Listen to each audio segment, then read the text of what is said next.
Okay, I think we're on stage. So I think we can go ahead and start.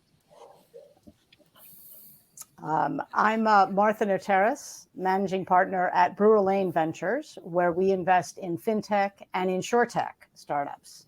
Our panelists today are Ian Bartholomew, who's co-founder and chief scientist, which is no doubt why he has the blackboard behind him. And the glasses. And of FloodFlash, which sells fairly priced, instantly settled flood insurance. The company started in the UK and is moving to the US this year. Ian has a master's in polar studies and a PhD in glaciology. Prior to FloodFlash, Ian was in risk analytics at RMS, serving traditional insurers, reinsurers, and brokers. Daniel Vetter is head of North America for Descartes Insurance Solutions. Descartes sells parametric insurance that builds resilience against climate change. Prior to joining this parametric insurance startup, Daniel has made his career at global reinsurer Swiss Re. So Daniel understands both traditional insurers and startup insurtechs, and this panel will leverage his buy one, get one status. Jenny Dissen is with Noaa Cooperative, is a Noaa Cooperative Institute for Satellite Earth System Studies, which serves as a data broker for the Noaa Big Data Program. Noaa is the National Oceanic and Atmospheric Administration, which most people think of as the agency that brings us hurricane maps. In addition to her academic work in environmental engineering, Jenny was early in climate change mitigation, when she worked for the Clinton Climate Initiative in Southeast Asia. So I'm going to get us started with some questions, but I'm also looking for questions from the audience, which can be put into the Q&A box, and we will try to do our best to incorporate those. And definitely, if they're better questions than the ones we have, we will incorporate them. So, Daniel, let's level set. What is parametric insurance, and how is it different from traditional insurance? All right. So, thank you, Martha, and also from my end, good morning, good afternoon, good evening.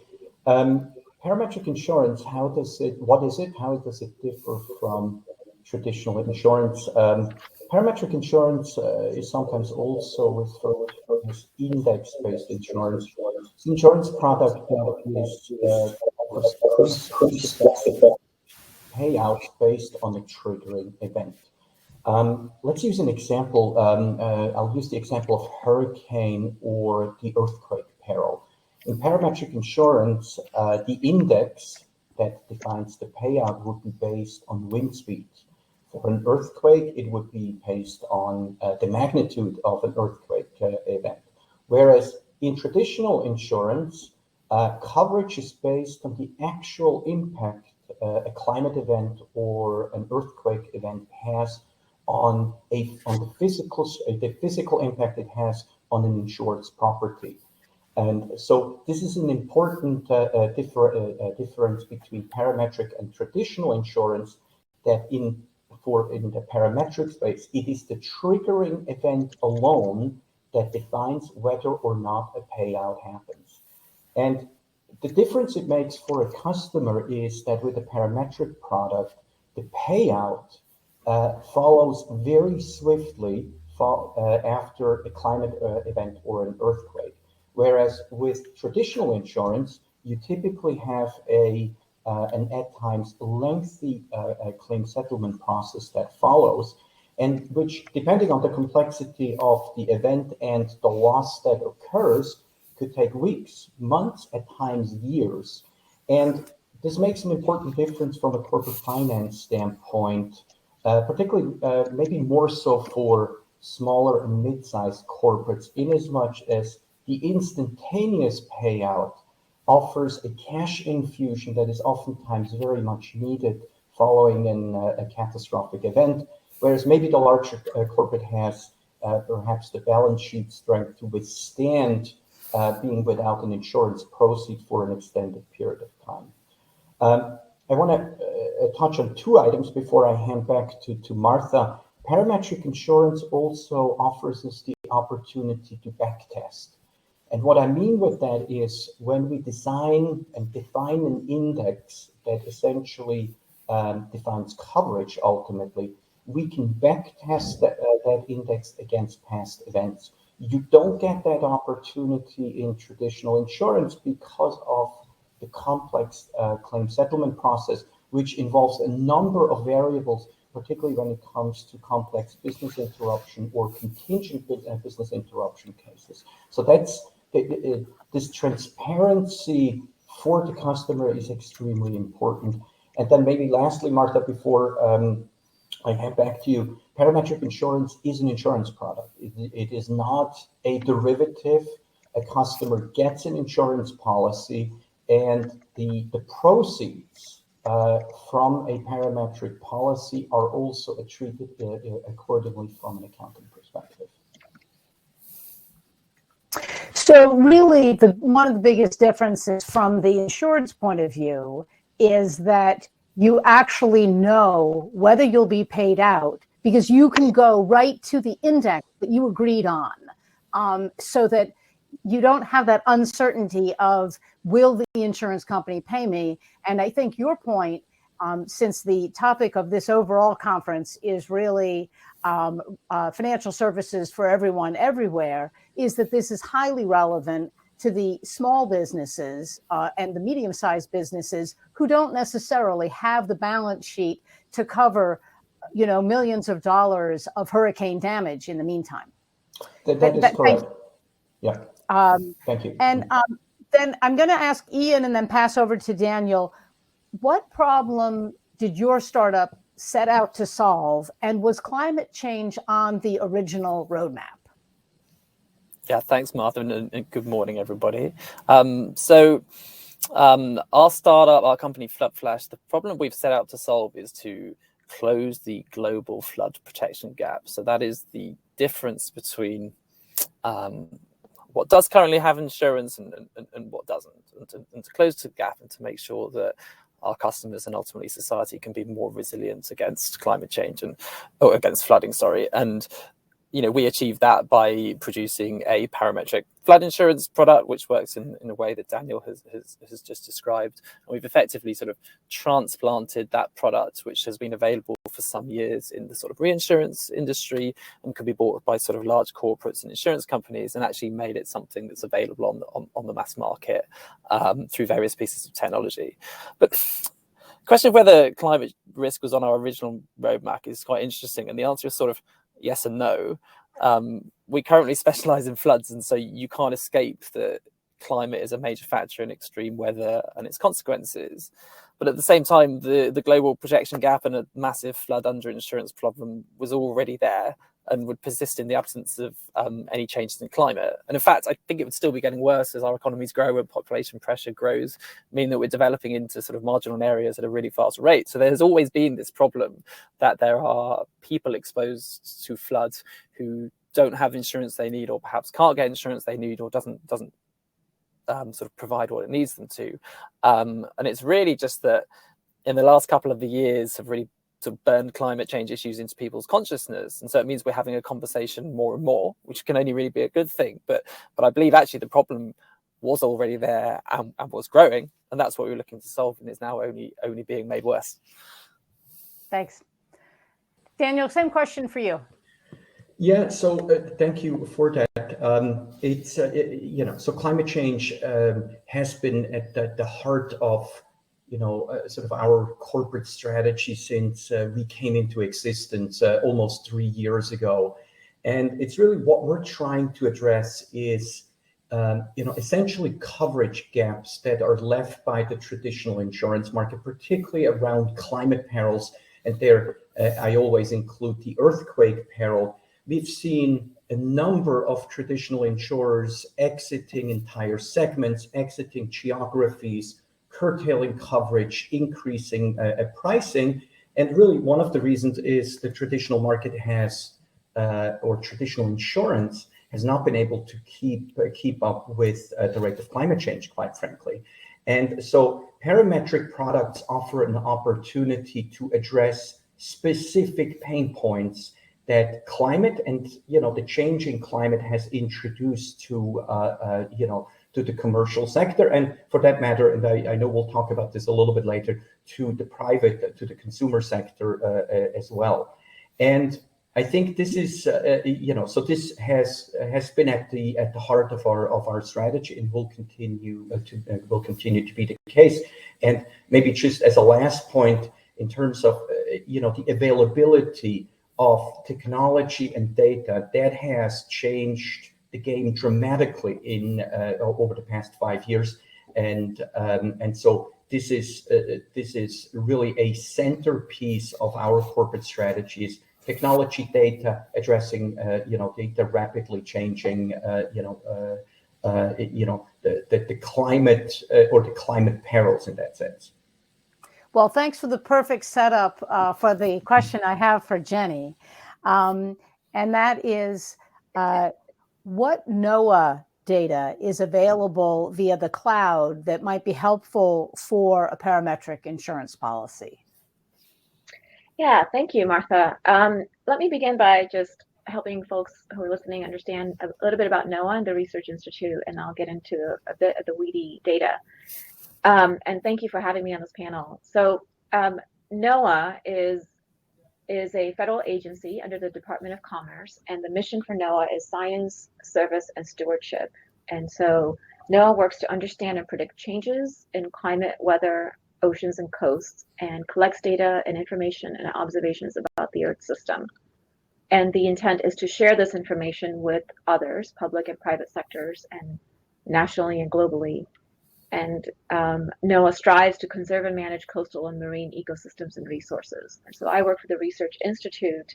It's a cooperative research institute that, again, conducts the research in collaboration with Noaa.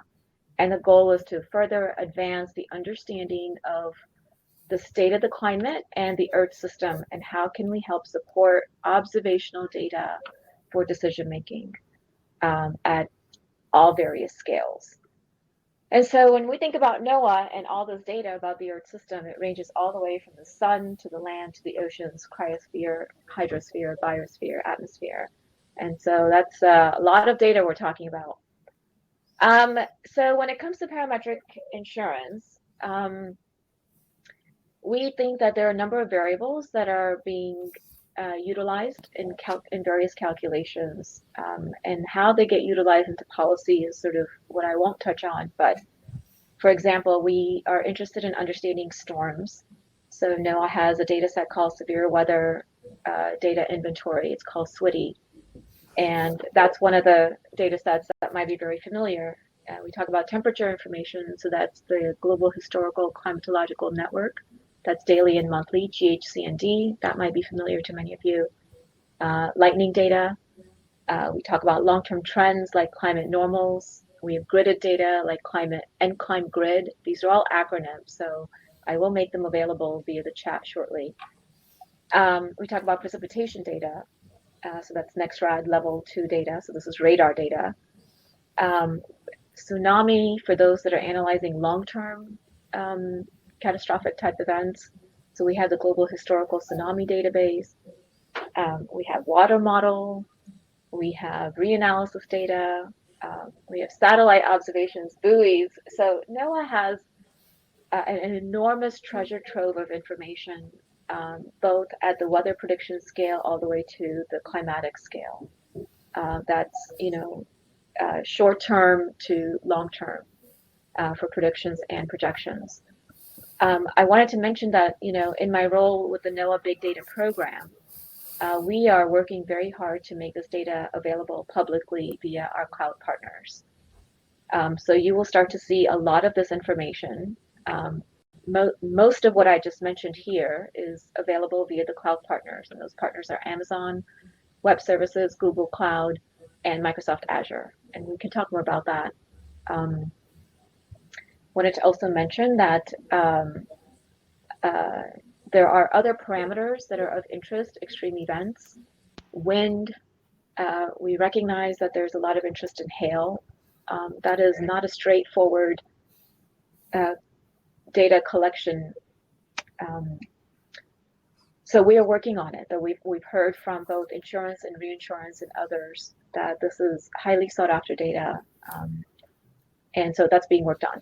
But let me stop there so I can go on and talk a lot about data. No, that's great. And I think one of the things that I really enjoyed hearing about on that, Jenny, is the interaction between the insurers and the reinsurers and other people in the market, so that there is a sense that Noaa is both collecting data that it needs for its own analysis, but also thinking very much about what other people need in order to move us forward in terms of our understanding of climate and weather. So very helpful. Thank you. Now I'm going to go back to the parametric startups here. So Ian and Daniel, since parametric insurance doesn't rely on an adjuster, making an appointment to come out to the house, to come out to the property, can you talk a little bit about how you use data in the claims process, and maybe about how you communicate with the insured as well? Ian, I'll start with you. Great. Thanks, Martha. So we use data at various stages in the claims process. And the first one of those, which is really key to our product, is that we use data explicitly to determine whether or not a payout will be made. And we've actually built our own proprietary IoT sensors that we ship with every single policy. And those are effectively the thing that adjudicates the depth of flooding and says whether or not there's going to be payment on this policy. So our policy is quite simple. If you're a business owner, you own a shop, a warehouse, an office, whatever it might be. When you buy a policy from us, we agree two things. There's a depths of water during a flood and an amount of money you will get paid. And we stick this sensor on the outside of your property. And if a flood comes, the water comes up, it sends this data to us, we process it, and we use that to say whether or not there is going to be a valid claim, which is one of the things that allows us to operate very quickly, but also really provide something that's tailored really tightly to the customer. And that piece of technology is the kind of almost our own loss adjuster. But outside of that, we use actually data in a sort of much broader sense around the claims process for validation and fraud screening purposes. So we have a sort of several layered process which involves both analyzing details of the data that comes from our sensor itself, data that comes from our network of sensors, particularly to flag up, why might one particular place have flooded when somewhere nearby hasn't, or why does the timing look different, or why does the signal look different, or various things like that. And then the last piece, which I think then will ties it a bit further into the stuff Jenny talks about, is that we are just ingesting as much third-party data as possible to both anticipate what might happen in a very short period of time, but also to provide external validation on what we're seeing, so to prevent fraud. So we might look at the nearest Noaa gauge to say, if we're seeing flooding at one site, is that being replicated 5 kilometers or 10 kilometers away? Or does the most recent rainfall radar data say there's been heavy rainfall in this area? And we go so far as to sort of ingesting sort of social media data. So we've had claims with customers in the UK where someone's tweeted a picture of their premises under 6 foot of water, and we say, okay, that really matches with the thing we see. So we're using data in sort of highly structured ways around the claim itself, but then in sort of softer and more fuzzy ways to actually validate what we're seeing, to sort of create this heuristic claims process, which is basically a series of flags that says, we believe this is going to be true, or here's something we have to investigate more closely. So I'm going to come back to you and ask you about how you decide how many inches of water is a flood. But first, and that really, I think, fits into underwriting. But Daniel, what about you on the claim side? I mean, I have to say I was particularly interested that Descartes says that they're even in a position to cover wildfire for vineyards, which is probably one of the crisis areas for insurance at the moment. But that might just be a West Coast view. And no, it's an important industry to all of us, right? The wine producers. It's just, I want to maybe before I get to wildfire, if you don't mind, I want to build on Ian's comment. So it's the claims process. It happens, or it sort of unfolds very similarly to what he's outlined. I would there maybe mention that we use sort of, I mentioned backtesting before, which is part of our underwriting process in terms of, is this index, is the structure that we're putting together, is this actually responding to events that have happened in the past? And all we want to do is essentially confirm that what we're putting in place, it has validity, and we want to narrow, this is part of narrowing down basis risk. And basis risk essentially is, if we want to make sure that the modeled loss is not, it is actually matches with the actual event, that if and when it happens. And so this is the use of data, the use of sensor technology that Ian referred to, is an exceptionally important part of the underwriting process, because it flows directly into the claims process if and when an event happens. So it's very much interlinked, which is, again, back to traditional insurance, that's not the case. And it's just, a quick comment on basis risk and traditional insurance. Oftentimes people say there is no basis risk in traditional insurance. That's not true. Whenever you see an exclusion being built into the policy wording, that's basis risk. When you have a deductible increasing, that's basis risk. And so that's maybe just as a side comment. Martha, on wildfire, yes, we have the ability to underwrite wildfire risk, not only for vineyards, but for other exposed industries there as well. There, we're making use of advanced radar technology that has really been developing very, very rapidly and in a very positive direction, not only for underwriting organizations like ours, but also from a customer's perspective, in as much as we can, the granularity of data and imagery is of utmost importance when we look at a property that a corporate or an individual wants to protect. Thank you. And I guess just coming back on the underwriting topic, I think, first of all, I'm hearing from Daniel that no insurer wants basis risk, and traditional insurers are giving back that basis risk to the insured via a higher deductible. I guess one of the things I wanted to understand was, how are you underwriting on the parametric? I think that the payout is sort of brilliant, but presumably if you are pegging that payout to a specific index or the performance of your monitor, your sensor, are you able to underwrite more accurately than a traditional insurer? So do you use different methodologies, or are you just smarter, Ian? Yes, Ian. You would never catch me saying that out loud. I think in a lot of respects, underwriting for parametric insurance is simpler than traditional insurance, because the thing that you have to quantify has much less uncertainty in it, because we're going up to the point of saying, what is the likelihood of a flood given a certain depth, using flood as an example. And the bit that we are not needing to quantify is then, what is the consequence of that in terms of damage? And that is a reasonably complex question, but importantly is one that relies on quite detailed data about a property, which the customer and or their broker is more likely to be in possession of than the underwriter, who might be sat sort of quite far away. So in that respect, our task is somewhat simpler.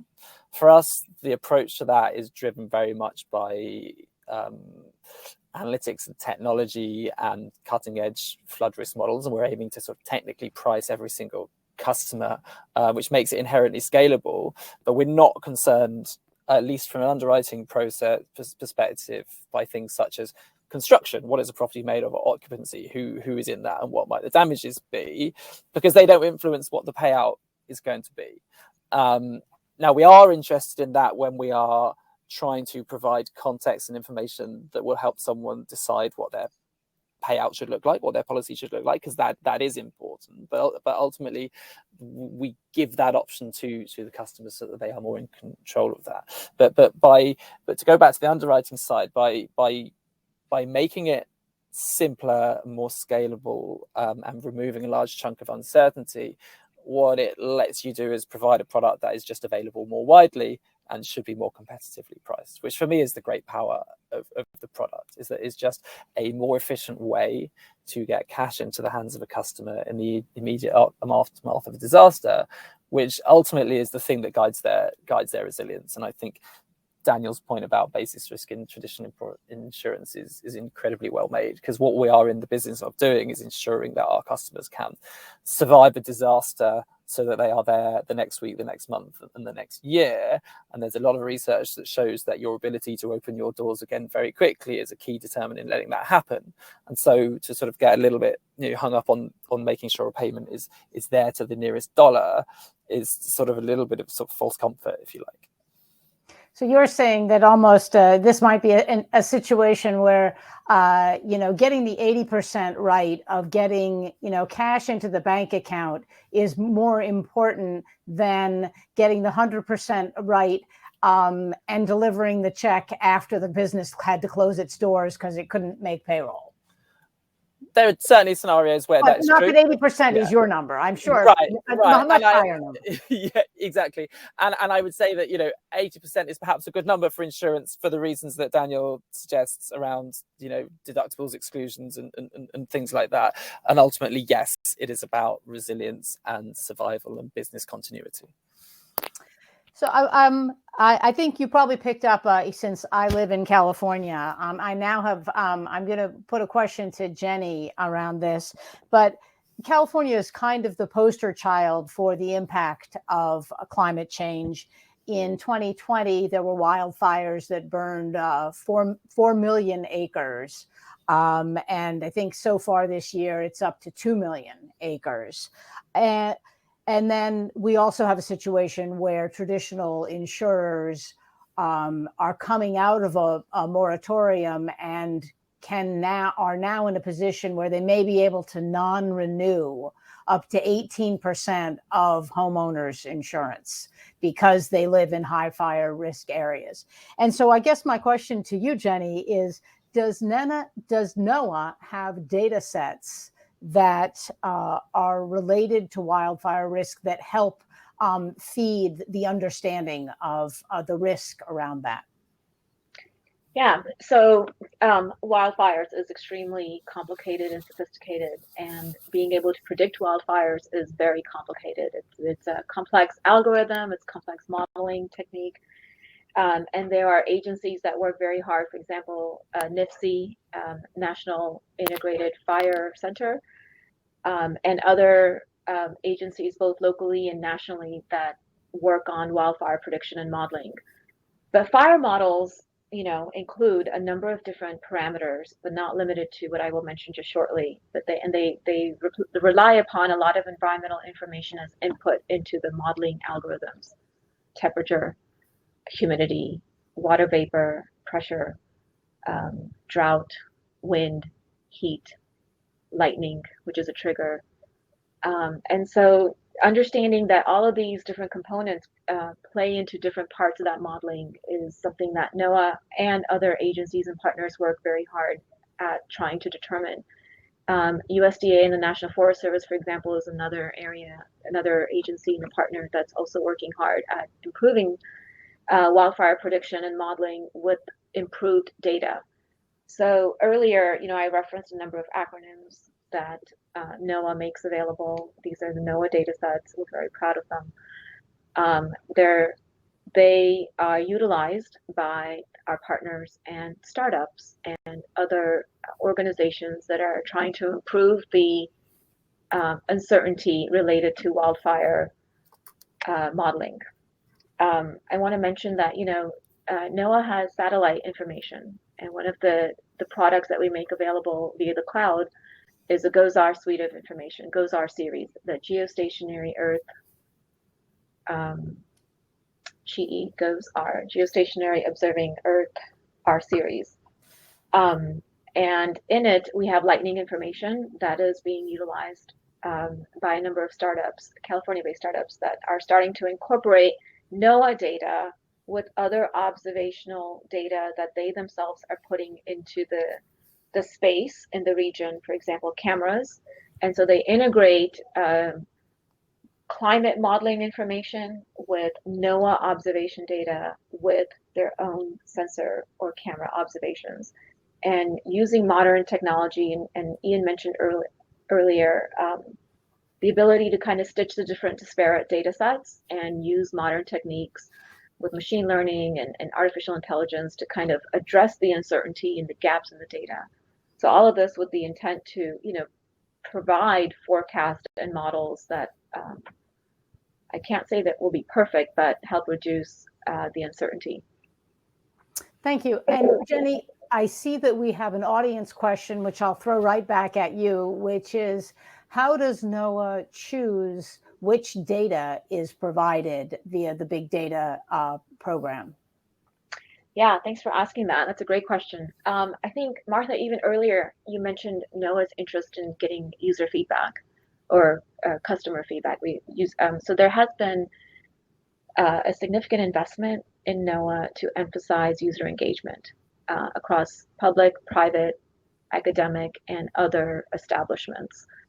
And also to emphasize reaching the underserved communities, small and medium enterprises, for example, communities that typically aren't aware where NOAA's information resides. And so we're working very hard to emphasize user engagement. When it comes to the NOAA Big Data Program and data that's available in the cloud, we work through a number of different channels. It ultimately resides with the user. As the user inquires or submits a request with our cloud partner, or even via directly with the NOAA team or the big data team. So we have a email address where users can connect with us directly. So when the data that they're expecting to see in the cloud, if there is a glitch or an outage from the satellite observation, or something in the transfer of the data is not working, or the cloud service provider has an issue, we get notified. That is one way for us to identify the user priorities and interests. And from that, we stem a lot of user engagement conversation. So our cloud partners have submitted requests to us because they're customers, or they themselves are evaluating some sustainability question or climate analysis. That's one way. The other is the users reach us directly.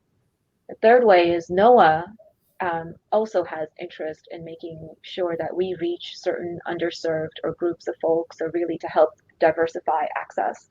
And so the NOAA Big Data team and the director, Adrienne Simonson, working with the team, and she's listening, we work with our line offices to understand what priorities exist in making sure that NOAA observation information is made available via the cloud. There are a number of different priorities, but I want to emphasize that our focus is understanding the users, understanding the use case, and understanding the usage of the information. So in that context, I will make sure that those that are listening know that NOAA is listening and would like to listen more. And so please do reach us, and we want to know what data is being sought after. That's great. I see there's another question from the audience, and this one is for Ian and Daniel, whoever wants to jump for it. How do parametrics attract lower risk customers to balance out the higher risk customers? Or I guess another way to put that is the only person interested in parametric insurance somebody who is essentially high risk? I'm happy to talk a little bit about that. So, I mean, the first part of that question is, from the insurance perspective, do we need to attract low risk customers to balance out the high risk ones? And really, that's a question of appetite and optimization, because as long as you believe you have priced your high risk customers correctly, then you shouldn't be needing to use lower risk customers at an inflated premium to offset those. Robbing Peter to pay Paul is not a sort of principle I necessarily believe in insurance. And so ultimately then it becomes about utility of the product and price. And we do have the opportunity in parametric insurance to price more competitively, because we are using technology to make both the underwriting process and the claims process much more efficient. And so having that ability to pass that on to our customers is very, very important. But I guess if we're talking about balancing out the risk amongst your customers, I wouldn't just think about it in terms of high risk and low risk, but diversification in terms of how spread out they are or the risks that they face. So it would be more difficult for us if we just had customers who were on the same, all located in the same place in Florida, because we would then expect to have very volatile claims. You'd expect to have nothing for quite a long time and then everything would go. Whereas things are a lot more even if we have customers who are spread out, who are some are coastal, some are inland, some are west, some are east, so that you've got this sort of natural hedge within your business, meaning it's much less likely that you'll have one big claim all at once. So I guess my answer to that question is that I would prefer to think about balance across several dimensions rather than just high and low, but we do also aim to price every single policy at a level that is appropriate for the risk. But you do have a concept of non-correlated risk, and the most obvious one to a layperson might be geography. Yeah, exactly. Sorry, yeah, Ben. I would echo that. This is a portfolio steering question mostly, right? So it's geography, it's peril, it's capacity deployment. And so this is what we take into account. And that's what the reinsurers also take into account when, we write, any type of coverage for that matter. The insurance industry has not always done a very good job in figuring it out. I think, the one additional item I would mention here, parametric insurance is today, at least, almost by definition, a severity product. We are addressing a severity exposure. And so, back to the question of how do we attract, how can the parametric market attract the lower exposed type of account? Yes, we can, but I think this is where, to this day, mostly the traditional insurance market may still offer what is at least perceived to be adequate protection. But again, I want to come back to the earlier point about climate change is happening more rapidly than insurance coverage can keep up with. And so what we may perceive to be adequate in terms of a protection level today may actually not be the case. And I think this is where also insurance brokers, consultants, risk consultants really play an important role in determining, is the protection level adequate vis-a-vis the rate of climate change that's been happening.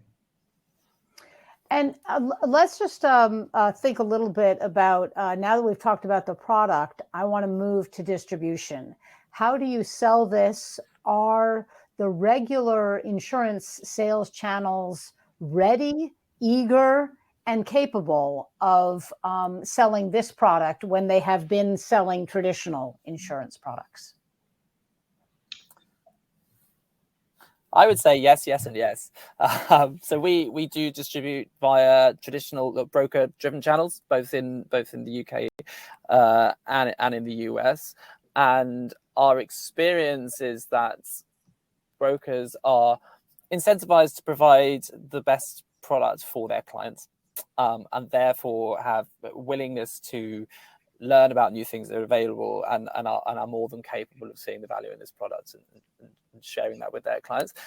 That said, I think the onus is really on us to ensure that we are providing the support and the education to make sure that they have the information they need. And so, we spend a lot of time and energy on doing that, running sort of onboarding sessions and seminars and producing sort of documentation and illustrations about how products work. Because I think when you are aiming to establish a new category of insurance or at least establish it in a whole new segment of the market, that education piece is key.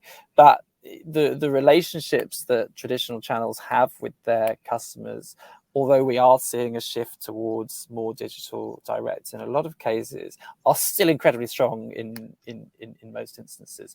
And we wouldn't be looking to break those. And I think we have found so far, we have demonstrated that they are fruitful channels. Mm-hmm. Yeah, I would agree with that. I think the insurance intermediary world is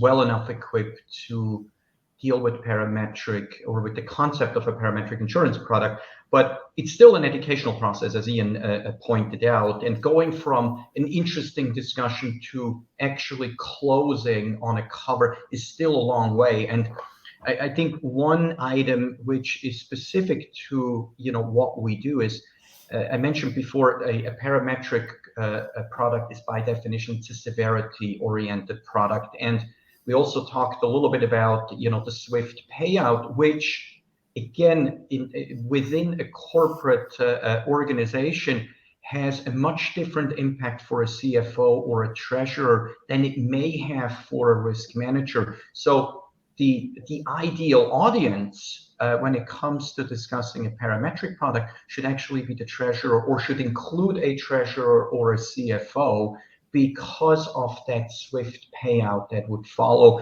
And maybe lastly, I think what we're spending a lot of time on is outlining what the parametric cover, what it does, and maybe more importantly, what it doesn't do, because it's not a property all risk policy. And so the notion of we're comparing apples with apples is oftentimes actually it's impossible to achieve. I usually refer to it as, in the best case scenario, we achieve an apples to pears comparison. And that's that is the challenge that we're trying, that we're dealing with. It's actually a fun challenge. And maybe lastly, it's a discussion that is best positioned in an off-cycle environment, rather than during the frenzy of a highly hotly contested renewal. Bringing a parametric discussion into the equation is it's not impossible, but it's a bumpy road. Yep. And this actually touches on an audience question that we just got, which is parametric insurance typically primary coverage in certain circumstances, or is it primarily adjunct coverage where it sits on top of a traditional insurance policy? So either one of you. We see both. And so we see cases where small business owners will buy small policies to cover the immediate costs of a flood.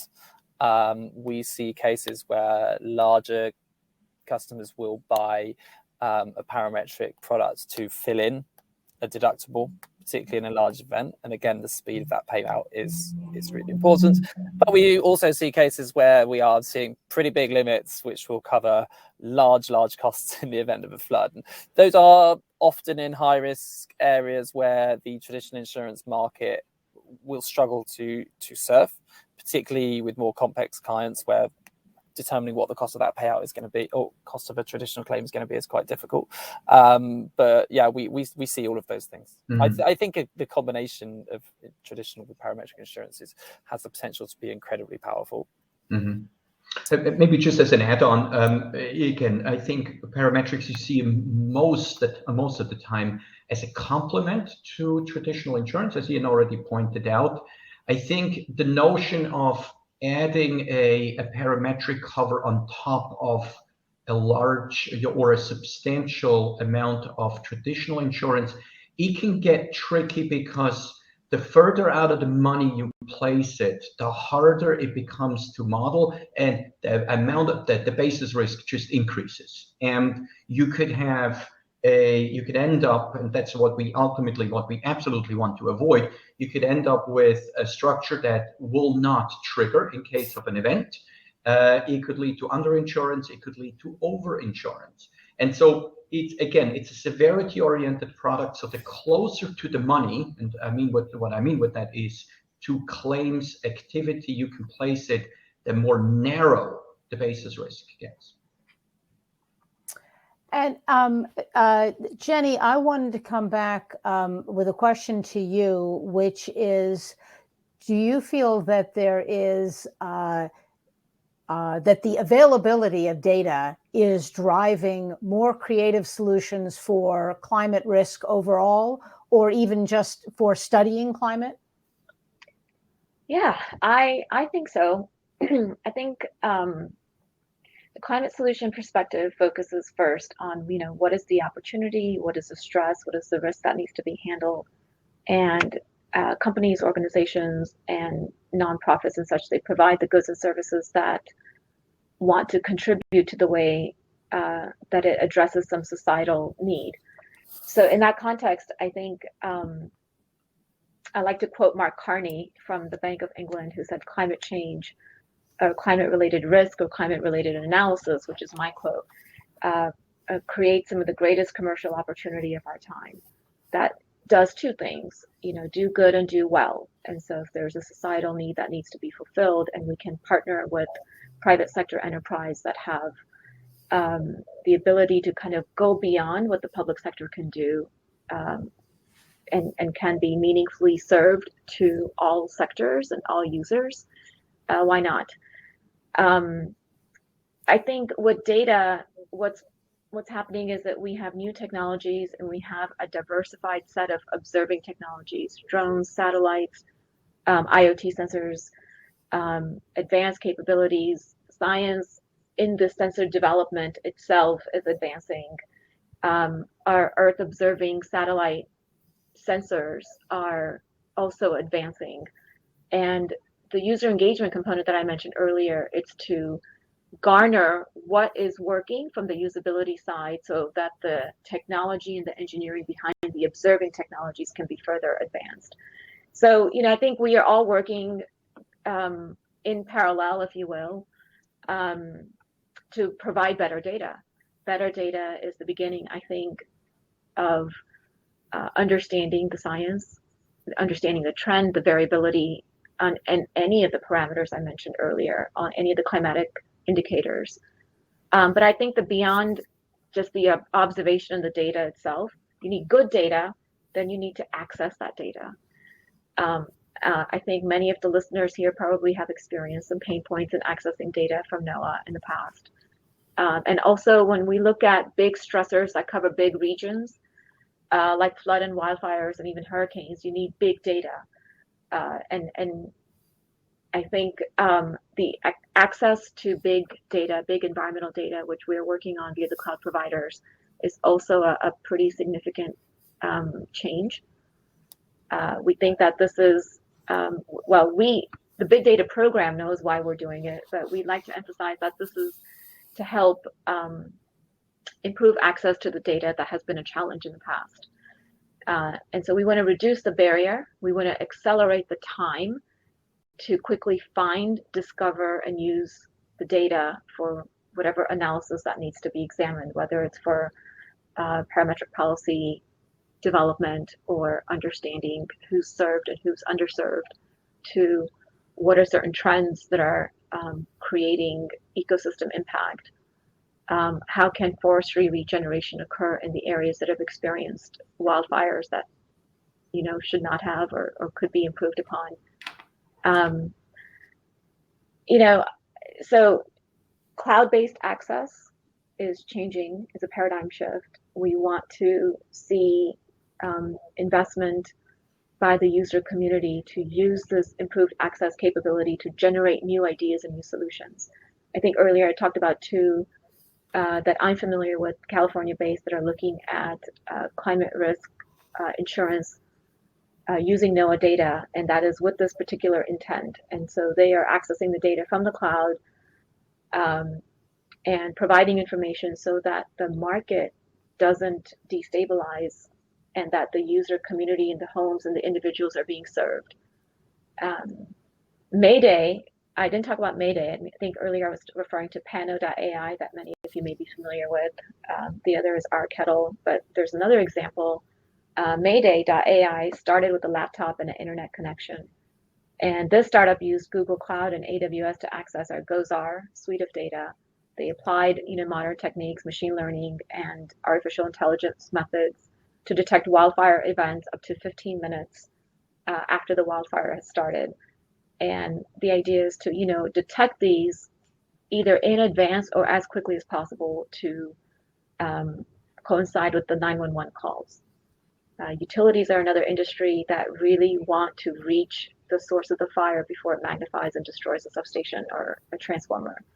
So I think that improved data, reduced uncertainty in the observations, finding a method to deal with what we call bad data or gaps in the data, and the access to the data are all core things that we hope will help inspire catalytic solutions. That's great. And I think I see there's another audience question I'm going to throw at Ian, which is, are parametric policies utilizing smart contracts? Interesting question. So, insofar as sort of blockchain might have been described as a solution looking for a problem, I think parametric insurance is probably a really good fit.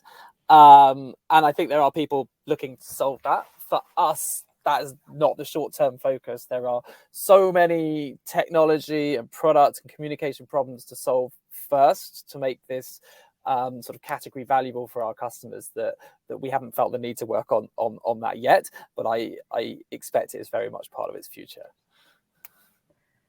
I'll be interested in the next panel about hearing how he has integrated IoT into blockchain so that the dominoes just fall. But I understand there are a lot of problems. I guess I wanted to step back and ask a broader question, which is, in the first half of 2021, the insured losses from natural catastrophes amounted to $40 billion. And Winter Storm Uri alone was $15 billion. I think this is the second highest on record ever. Traditional insurers have reacted to those losses by making policy changes. And some of those things are increased deductibles. Some of those are rewriting very specific parts of policies like change of temperature. And then also overall for wildfire risk, reducing capacity and non-renewing policies. Do these kinds of changes mean that property owners will end up needing to buy a specific layer of climate risk insurance on top of their traditional insurance? And then, of course, you can see where this is going. Is parametric insurance that layer? Mm-hmm.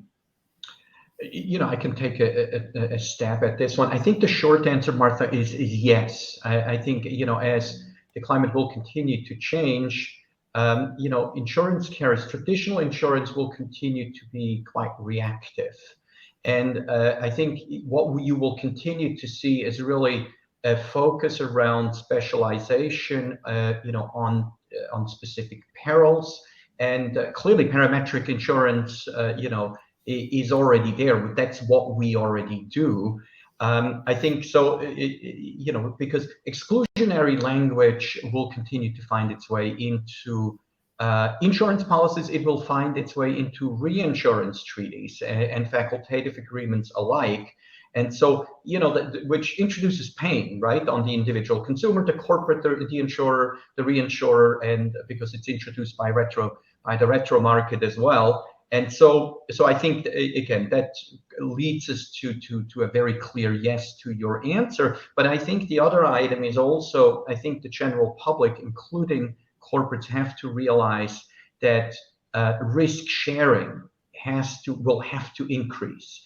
And particularly around climate change, you see now this will become painfully clear to a lot of people who will have to buy flood insurance in coastal areas. And the National Flood Insurance Program premiums will increase quite dramatically over the next 10 years. So this is introducing pain, but I think it highlights that the change in climate needs to be addressed specifically, And again, what we do, amongst others, that's what we're offering in terms of a very specific product. I think I agree with everything Daniel says there, and what I would add to that is that insurance is one tool against to make yourselves more resilient against climate change and natural perils.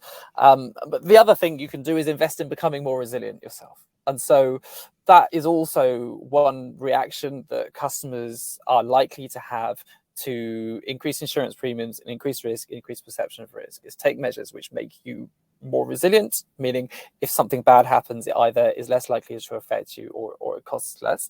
And I think that the piece that makes parametric insurance so relevant there is that the alignment of interests is so strong, because if you are more resilient against a particular peril, you can choose a parametric index that is a higher bar to hit, and you can also choose a lower payout when something bad does happen.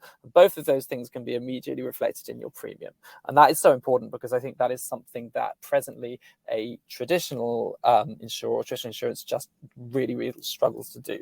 So in terms of providing sort of an efficient mechanism to deal with the problems that we are going to face and to empower people to do something about it themselves, I think is a really important tool. And Ian, I think you've brought up the issue of mitigation and resilience here. And I wanted to give maybe each of you a chance to talk about how do we encourage people to become more resilient, and how does that happen? How do people get educated? Is that something that the insurance distribution chain can handle? Or is that something that risk managers are already thinking about it?